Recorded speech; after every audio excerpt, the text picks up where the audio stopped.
Boker Tov, nous sommes le 22 décembre 2020, c'est l'heure de la revue de la presse et des médias israéliens en direct de Jérusalem sur Studio Kalita.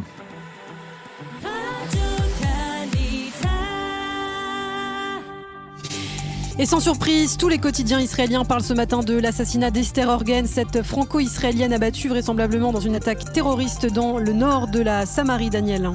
Oui, effectivement, Esther Orgen était une femme optimiste, une femme de conviction qui souriait à la vie, mais ce matin, son sourire qui s'étale à la une des quotidiens israéliens est synonyme de douleur et de deuil, car Esther n'est pas revenue dimanche du footing qu'elle avait l'habitude de s'accorder autour de sa localité de Tal Menaché, dans le nord de la Samarie. Alors qu'elle était seule au milieu de la nature, un ou plusieurs terroristes l'ont capturée avant de l'assassiner très sauvagement, brisant ainsi une famille entière, son mari et ses 6 enfants. La lumière d'Esther s'est éteinte d'un seul coup, elle est partie se promener et n'est jamais revenue, explique en titre le Israël Hayom en montrant une photo de la famille Orgen avec au milieu ce sourire radieux d'Esther. Esther qui s'appelait aussi Brigitte Atlan et qui était montée de France en Israël par pur idéal sioniste il y a un peu plus de 30 ans après avoir effectué une partie de sa scolarité à l'école Lucien de Hirsch à Paris. La même photo d'un bonheur familial rompu à jamais est en manchette du Yediot Aharonot. Un cœur brisé, 6 enfants sont désormais privés de leur mère. Le Yediot Aharonot qui lui aussi parle d'Esther en termes émouvants. Elle était l'amour et la lumière de notre famille, affirment ses proches. Les journaux expliquent que les forces de sécurité israéliennes sont à la poursuite du ou des terroristes responsables de ce crime et ils le rapprochent d'un autre attentat qui s'est produit hier en début de soirée. Un terroriste palestinien a ouvert le feu sur des policiers près du mont du Temple. Il a été neutralisé. Alors ces deux développements sécuritaires sont-ils le signe d'un nouveau rebond de l'activité terroriste après plusieurs mois de calme relatif? C'est ce que semble affirmer ce matin Yoav Limor, le correspondant militaire du Israël Hayom. Limor suggère en première page de briser cette vague terroriste dès son commencement. Et il explique que la baisse sensible du nombre d'attentats terroristes de ces derniers mois est certes due aux efforts incessants des forces de sécurité, en particulier du Shin Bet, mais il est également lié à l'épidémie de coronavirus qui a entraîné la fermeture des postes de passage entre la Judée et la Samarie et l'intérieur de la ligne verte en Israël. Quant à Nadav Shragai, il s'insurge contre ceux qui parlent de terroristes solitaires pour définir le responsable de cet attentat. Certes, personne ne l'a commandité, mais il n'est pas le seul à continuer à user de l'arme du terrorisme, écrit Shragai. Cette tension sécuritaire a également eu une autre répercussion dramatique hier soir.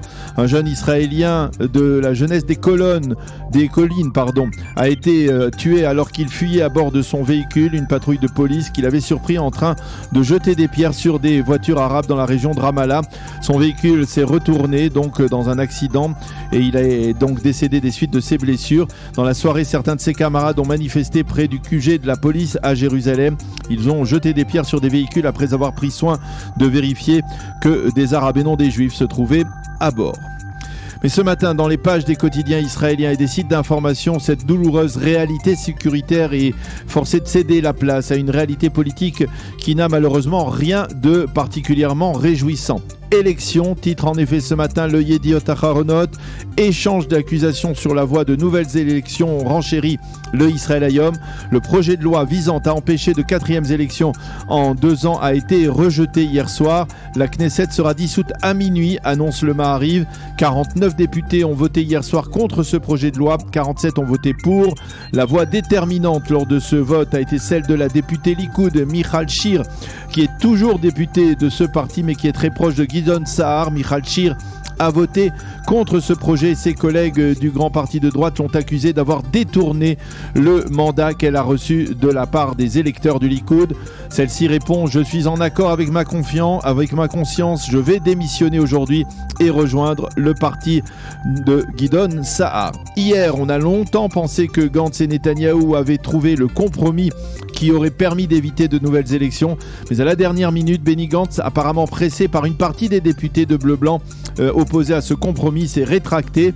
Qui sont les rebelles de bleu-blanc aujourd'hui? Le Yediot Aharonot nous les présente. Il s'agit d'Assaf Zamir, Ran Shefa et Miki Chaimovic. 3 d'entre eux ont voté contre le compromis avec le Likoud, annonce en titre le Haaretz de ce matin. Et comme l'écrit Sima Kadmon ce matin dans le Yediot Aharonot, Gantz s'est fait un véritable harakiri politique en direct. 2 choses ont volé en éclats hier, écrit-elle. Ce gouvernement d'union plus divisé que jamais depuis sa formation et le parti bleu-blanc, un parti également particulièrement divisé. Gantz s'est plié aux exigences de Netanyahou et ensuite il s'est replié face au refus de ses camarades. C'est sans précédent dans la vie politique israélienne. Dixit Sima Kadmon. Et ces hésitations, cette incapacité de prendre des décisions, écrit Kadmon dans le Yediot, font de Benny Gantz le monsieur élastique de la politique en Israël. Yehuda Schlesinger explique que ce vote d'hier soir met un point final à une longue et laborieuse démarche de divorce entre le Likoud et Bleu-Blanc. Pour Mati Tourfeld, la fin de ce gouvernement était connue d'avance. Une fois de plus, Gantz a cédé en premier alors que Netanyahou était lui-même en passe de le faire. Quant à Amnon Lord, il se penche justement sur ces rebelles qui sont pour la plupart inconnus du grand public. Ces députés novices sont un poids pour le public, écrit Amnon Lord. Ce sont des narcissistes imbus de leur personne.